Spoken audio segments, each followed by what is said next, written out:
يا أيها الناس اتقوا ربكم إن زلزلة الساعة شيء عظيم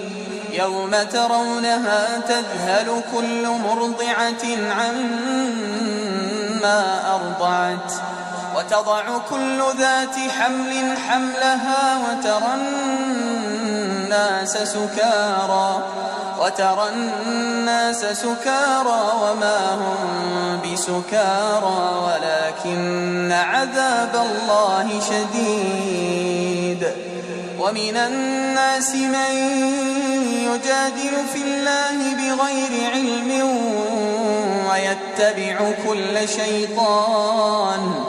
ويتبع كل شيطان مريد. كتب عليه أنه من تولاه فأنه يضله ويهديه إلى عذاب السعير.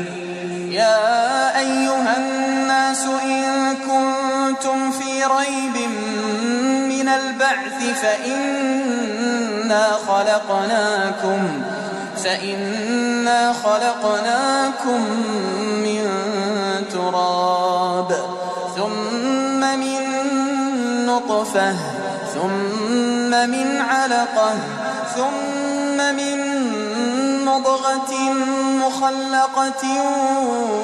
وغير مخلقة لنبين لكم ونقر في الأرحام ما نشاء إلى أجل مسمى ثم نخرجكم طفلا ثم لتبلغوا أشدكم ومنكم من يتوفى ومنكم من يرد إلى أرذل العمر لكي لا يعلم من بعد علم شيئا وترى الأرض هامدة فإذا أنزلنا عليها الماء اهتزت وربت وأنبتت من كل زوج